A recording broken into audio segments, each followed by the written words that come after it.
है? इस वीज़ा को कहते हैं शेंजन वीज़ा। मुझे स्विट्ज़रलैंड आना है या कोई यूरोपियन कंट्री आना है तो कैसे आना है? मैं आपको पूरा प्रोसेस बताऊँगा। यूरोप में अप्रॉक्सिमेटली 34 टू 35 कंट्रीज़ होती है, स्विट्ज़रलैंड एज़ वेल।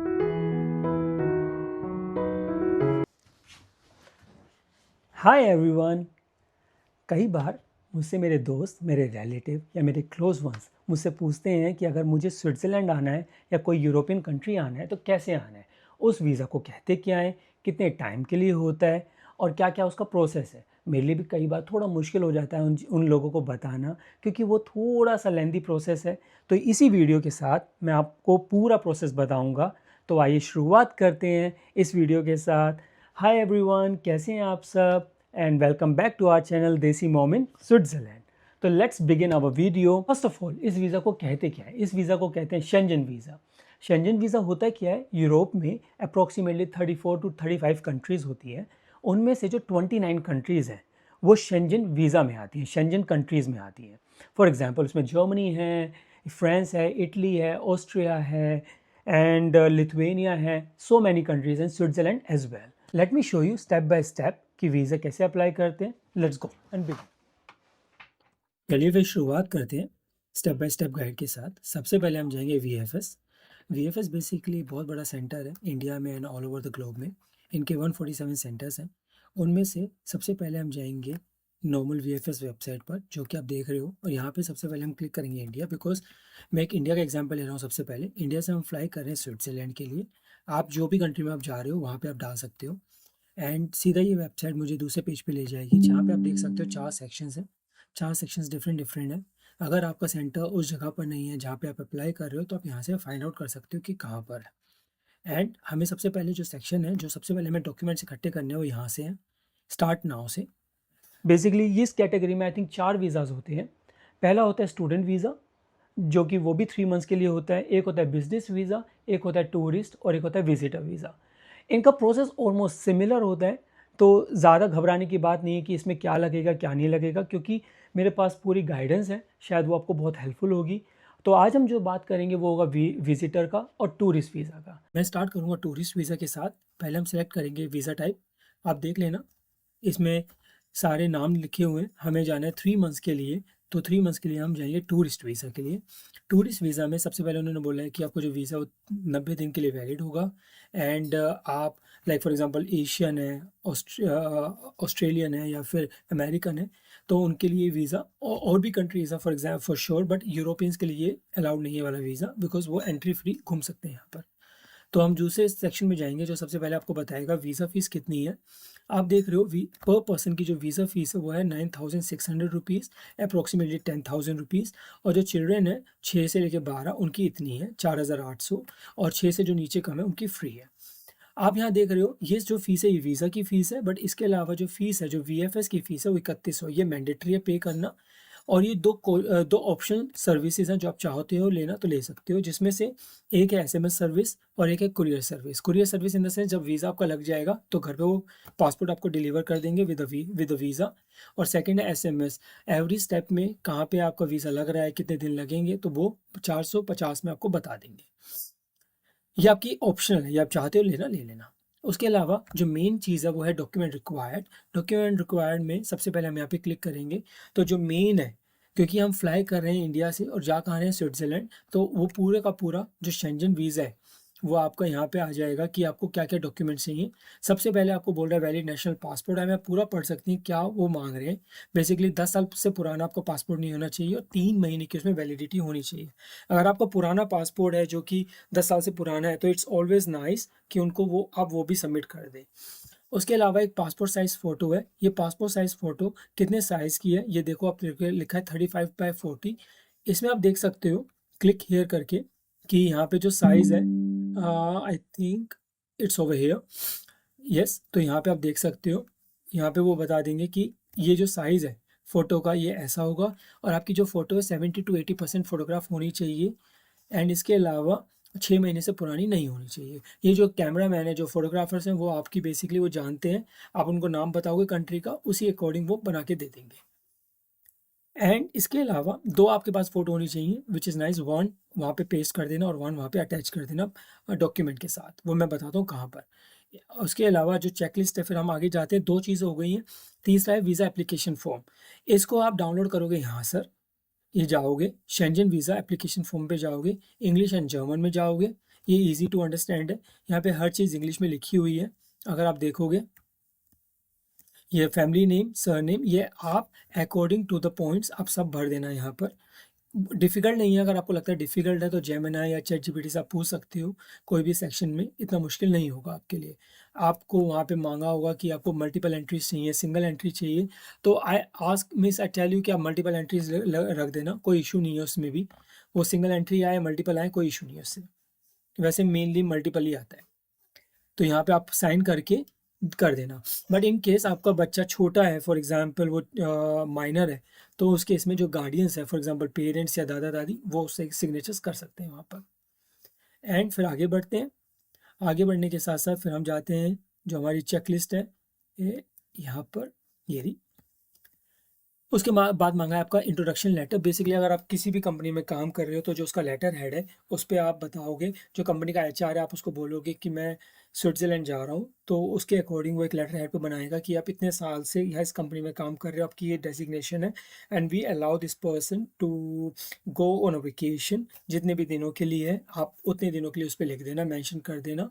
एंड आपका जो पर्पस है, क्योंकि आप एज अ टूरिस्ट आ रहे हो, तो उस पर वो मेंशन कर देंगे एचआर और उनके लेटर हेड पर। ये बहुत इंपॉर्टेंट है ये भी। इसके अलावा जो ट्रैवल इंश्योरेंस है ये भी बहुत इंपॉर्टेंट है। सारे पॉइंट्स जो यहाँ पे आप देख रहे हो सभी इंपॉर्टेंट है। और अगर ट्रैवल इंश्योरेंस की मैं बात करूँ तो उसमें क्या है, जब मैंने अपनी मम्मी पापा का करवाया था, वो बेसिकली मैंने करवाया था बजाज अलायंस से। ऐसे काफ़ी सारे आप ICICI, लंबोडी, ऐसे काफ़ी सारे, मैं नाम मुझे याद नहीं है, बट आप एक पूरी लिस्ट है, आप उस लिस्ट चेक कर लेना और उसके अकॉर्डिंग आप करवा लेना। तो अप्रॉक्सीमेटली मैं आपको आइडिया दूँ तो मम्मी पापा का 30,000 का फॉर अ मंथ उनका लगा था 1800 रुपये। अगर आप 3 महीने के लिए आते हो तो अप्रोक्सीमेटली 3,000 में ईजिली कवर हो जाएगा सब। तो आप ये ज़रूरी है, तो एक ही उसमें सबके नाम आ जाएंगे, चाहे वो बच्चे हों, हस्बैंड एंड वाइफ हो। उसके बाद फ्लाइट रिजर्वेशन, ये एक बहुत इंपॉर्टेंट पॉइंट है। कई बार आप श्योर नहीं होते कि जो अब फ्लाइट्स हैं वो बेसिकली मेरा वीज़ा लगेगा नहीं लगेगा, और मैं फ़्लाइट्स बुक करवा दूँ, आई हैव टू पे इन एडवांस, वो मिलेगा नहीं मिलेगा रिटर्न, तो वो बहुत डिफिकल्ट है। तो व्हाट आई कैन से, मुझे 2-3 डमी साइट्स पता है, मैंने कभी ट्राई नहीं करी है, but you can also definitely try. और अगर आपको कोई और मिलती है तो आप उसको भी फाइंड आउट कर सकते हो। डमी फ्लाइट्स का मतलब क्या होता है, ये वीज़ा में अप्रूव्ड है, कोई इशू नहीं है। इसका मतलब होता है कि ना 20 से लेके $30-40 तक आपके लगते हैं, मतलब 5,000 रुपये तक लगते हैं अगर फैमिली की बात आती है तो। और ये ना आपको PNR नंबर आपको दे देते हैं वो, और PNR नंबर के साथ वो जो आपकी टिकट आप उसको प्रिंट आउट करके आप वीज़ा के साथ दे दो, और कोई इशू नहीं होता है। बट आपको जो चार्ज है 4-5 हज़ार रुपये वो एक्स्ट्रा लगते हैं, अगर आपको श्योर ही नहीं कि मेरा वीज़ा लगेगा नहीं लगेगा। ये ट्राई कर सकते हो। तो 2 वेबसाइट्स हैं यहाँ पर, मैंने जो देखा था, ऑनवर्ड टिकट है एक डमी टिकट है, आप दोनों देख सकते हो और दोनों में फिल आउट कर सकते हो। यहाँ पे लिखा भी है dummy return ticket $15 for example, और यहाँ पे मैंने डाला था 4 लोगों के लिए, हस्बैंड वाइफ एंड 2 बच्चे, उनका लग रहा है 64 यूरोज, अप्रोक्सीमेटली 7,000 रुपये। तो आप ये देख सकते हैं। इसके अलावा फिर हम आगे बढ़ते हैं।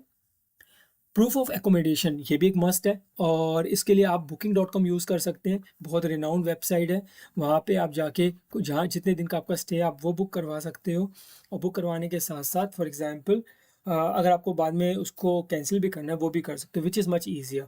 अब इसमें एक क्वेश्चन आता है कि अगर मैं स्विट्ज़रलैंड आ रहा हूँ और अगर और कंट्रीज़ घूम रहा हूँ, बिकॉज पर्पस तो यही होगा, अगर आप 1 महीने के लिए आ रहे हो या 1 वीक के लिए आ रहे हो, 2 वीक्स के लिए आ रहे हो, आप चाहोगे कि दूसरी कंट्री भी जाओ, तो कोई इशू नहीं है उसमें ना। जो पहले दिन की आपने 3 दिन का आपने स्विट्ज़रलैंड स्टे किया, फिर 3-4 से लेकर 6 दिन के लिए आपने पेरिस स्टे किया या फिर इटली स्टे किया, उसी अकॉर्डिंग आप अपनी पूरी आइटनरीज निकाल लेना, और वो आइटनरीज उसी उसमें डॉक्यूमेंट्स के साथ VFS सेंटर आप दे सकते हो। ये सारी की सारी आपकी प्रूफ ऑफ एकोमोडेशन आ जाएगी। यहाँ पे लिखा भी है Schengen states, not just Switzerland, Schengen states, ये आप देख लेना। इसके अलावा प्रूफ ऑफ फाइनेंशियल, बिकॉज जो वीज़ा है, मतलब जो कंट्री आपको अलाउ कर रही है, they want you not to work here, but instead of working in India back, you should go back to India. So बहुत इसका बहुत ध्यान रखते हैं वो लोग। तो ध्यान रखना, अगर आप काम करते हो और किसी कंपनी में, तो बेसिकली आपको 3 महीने की जो सैलरी स्लिप्स है वो चाहिए, आपका स्टेटमेंट चाहिए 3 महीने की, जो आपकी जिसमें अकाउंट अमाउंट आता है आपका, और ITR चाहिए। ये 2 साल का आईटीआर चाहिए, ये आपको चाहिए। इसके अलावा अगर आप सेल्फ एम्प्लॉयड हो, अगर आपका खुद का बिजनेस है, तो आप यहाँ पे देख सकते हो उसी के अकॉर्डिंग जीएसटी रजिस्ट्रेशन चाहिए, यहाँ पे भी 3 महीने की बैंक स्टेटमेंट चाहिए और आईटीआर चाहिए, तो ये भी मस्ट है। अगर आप रिटायर्ड हो, रिटायर्ड में क्योंकि आप जॉब नहीं कर रहे हो, जॉब इन द सेंस, अगर तो आपको क्या चाहिए, 3 महीने के लिए जो आपका पेंशन है, जिसमें आपकी पेंशन आ रही है, वो दिखा दो आप, या प्रूफ ऑफ रेगुलर इनकम अगर ये नहीं है, और अगर आपका रेगुलर इनकम आ रही है वो दिखा दो, जो जो भी यहाँ पे है वो आपको ज़रूर दिखाना है। ट्राई योर बेस्ट कि आप जितने भी डॉक्यूमेंट्स हो सकते हैं उसमें आप डाल दें, और नहीं होता तो इट्स ओके, बट एटलीस्ट जो इसमें मैंडेटरी है वो आप ज़रूर रखें। इसके अलावा इन्होंने कुछ चीज़ें रखी हैं, जैसे ये बहुत एक इंपॉर्टेंट पॉइंट है। कई बार लोग पूछते हैं कि हमें जो बैंक स्टेटमेंट है वो सबको रखनी है या खाली एक को। जो हेड ऑफ द फैमिली है, फॉर एग्जांपल वाइफ है या हस्बैंड है या दोनों जॉब कर रहे हैं, इट्स ऑलवेज नाइस कि दोनों रखें। अगर हस्बैंड जॉब कर रहे हैं तो वो रख सकते हैं, तो कोई इशू नहीं है। और लेकिन बट क्या आईटीआर भी आपको एक को रखोगे, हस्बैंड रखेंगे तो कोई इशू नहीं है, उसमें वाइफ नहीं भी रखती कोई इशू नहीं है। Travel insurance for sure all सबका नाम मेंशन होना चाहिए, और flight booking as I told you कि फ्लाइट बुकिंग डमी जो टिकट है वो उसमें मेंशन होना चाहिए, और hotel accommodation for example booking.com वो यस। और यहाँ पे आप बाकी चीज़ें पढ़ सकते हो, कॉलेज आई स्कूल आईडी, अगर स्कूल में बच्चा पढ़ रहा है तो उसके रिगार्डिंग है। तो ये पूरा एक चीज़ मैंने आपको बता चुका हूँ।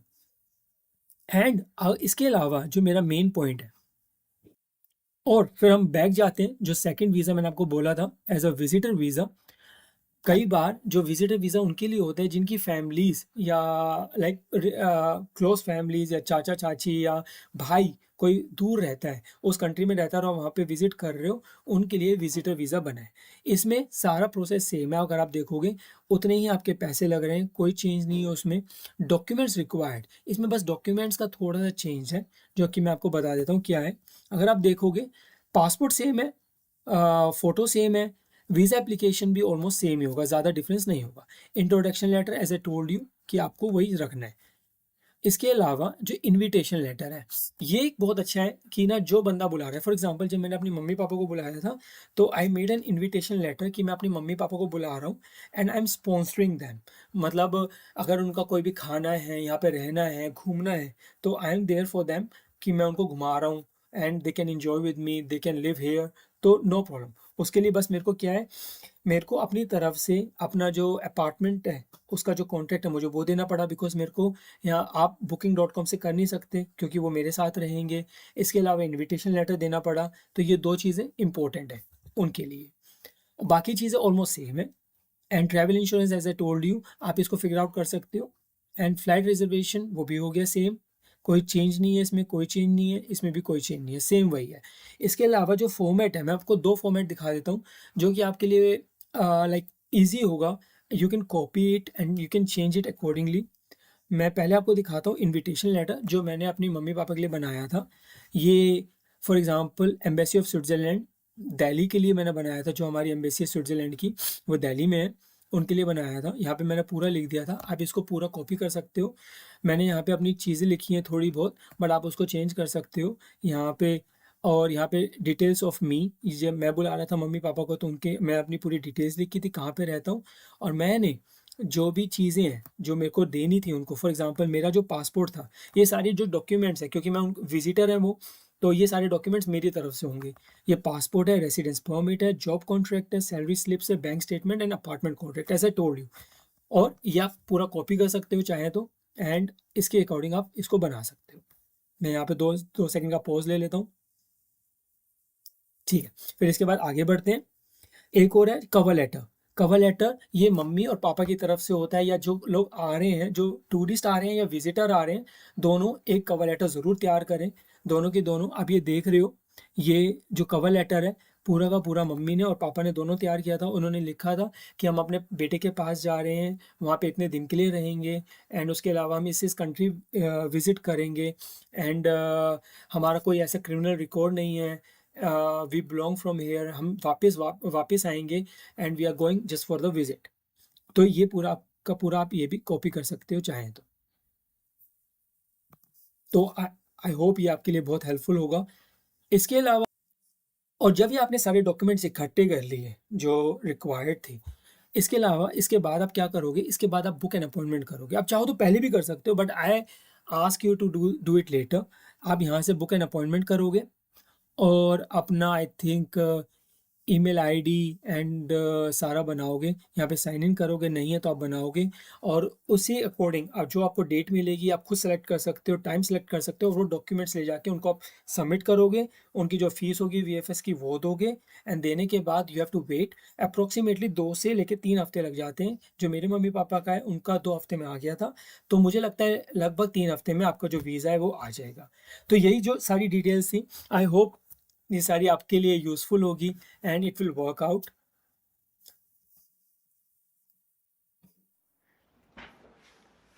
आई होप ये वीडियो आपके लिए काफ़ी यूज़फुल हुई होगी एंड जो भी आपके क्वेश्चंस थे उन सभी के आंसर्स आपको मिल गए होंगे। अगर अभी भी कोई क्वेश्चंस हैं जो आपको लगता है कि मैंने आंसर नहीं किए, आप कमेंट सेक्शन में उनको लिख देना। आई ट्राई माई बेस्ट, मैं उसके ऊपर एक और वीडियो बना दूंगा या 2 बना दूंगा।